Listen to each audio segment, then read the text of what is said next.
आज हम बात करने वाले हैं एक ऐसा अजाब की जिसका जिक्र कम होता है लेकिन दोजख के अजाब से भी खौफनाक है। अक्सर हम सुनते हैं दोजख की आग, जलते हुए चेहरे, पिघलता हुआ जिस्म। मेरे दोस्तों, क्या आप जानते हो दोजख में सिर्फ आग का अजाब नहीं बल्कि ठंड का भी भयानक अजाब है। अस्सलामु अलैकुम मेरे दोस्तों, आज की कहानी कोई कल्पना नहीं है बल्कि हमारे मोहम्मद मुस्तफ़ा की हदीसों से ले हुए हकीकत है। आज का हदीस है थड़ा अजाब कैसा होगा। मेरे दोस्तों, इस वीडियो को एंड तक जरूर देखना, आपके रोंगटे खड़े हो जाएंगे। शायद आप अल्लाह से तौबा कर ले आपने गुनाहों से। सही बुखारी और सही मुस्लिम हदीस की किताब में है कि हमारे प्यारे हजरत मोहम्मद मुस्तफ़ा ने फरमाया दोज़ख की दो सांस है, एक गर्मियों में और एक सर्दियों में। इस हदीस से पता चलता है दोजख सिर्फ आग का नाम नहीं है बल्कि वहाँ ज़महरीर का भी दर्दनाक अजाब है। मेरे दोस्तों, पहले हम ज़महरीर के बारे में जानते हैं, जहाँ बेइंतहा ठंड, जान जामा दीन वाली सर्दी, ऐसी ठंड जो हड्डियों को चीर दे। दुनिया की कोई सर्दी, चाहे वो बर्फीला तूफान क्यों ना हो या हिमालय की ठंड, ज़महरीर के सामने कुछ भी नहीं। सोचिए दोस्तों, एक गुनाहगार शख्स को दोजख के आग से निकला जाएगा। सोचो दोस्तों, उसका जिस्म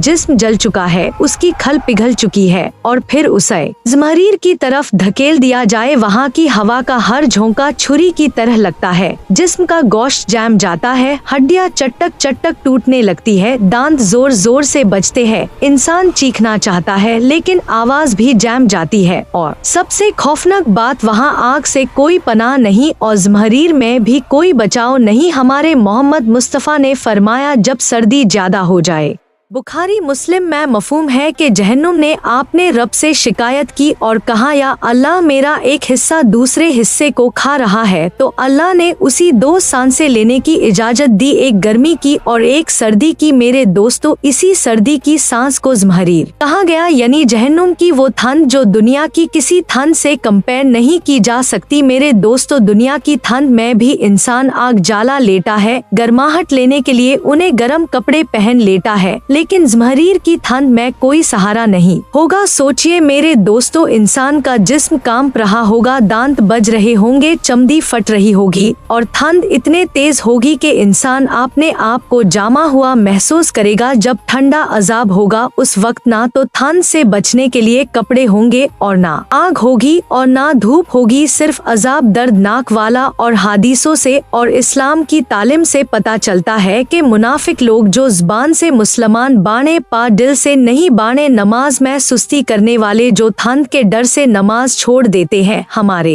हदीस बुखारी में आया है कि हमारे मोहम्मद मुस्तफ़ा ने फरमाया मुनाफिक पर सबसे भरी नमाज ईशा और फजर की होती है। मेरे दोस्तों, आपने दुनिया की ठंड के लिए कंबल ले लिया पर आखिरत की ठंडक के लिए क्या किया? मेरे दोस्तों, ठंडा अजाब सिर्फ जहन्नुम तक महदूद नहीं, कब्र में भी कुछ लोगों पर ठंडी कब्र का अजाब होता है। हमारे मोहम्मद मुस्तफ़ा ने फरमाया कब्र जन्नत के बागों में से एक बाग है या जहन्नुम के गड्ढों में से एक गड्ढा। उस गड्ढे में ना सिर्फ अंधेर बल्कि ऐसी ठंड जो दुनिया में नहीं है। एक सोचने वाली कहानी बताती हूँ मेरे दोस्तों, ये कोई हदीस नहीं है, ये कहानी है। एक शख्स था, सर्दी के मौसम में भी फजर नहीं पड़ता था, कहता था ठंड बहुत है, अल्लाह ताला माफ कर देगा। जब उसकी मौत हुई, लोग कहते हैं कब्र पर जाते ही हवा अजीब सी ठंडी हो जाती है। मेरे दोस्तों, ये कहानी हमें याद दिलाती है आज की ठंड से बचने के लिए आखिरत की ठंड को मत भूलो। मेरे दोस्तों, हमारे मोहम्मद मुस्तफ़ा ने हमें रास्ता भी बताया। 1 नमाज वक्त पार्ट 2 नमाज की पाबंदी। 3 अपने दिल को नरम रखना। 4 जालिम ना बनना। 5 तौबा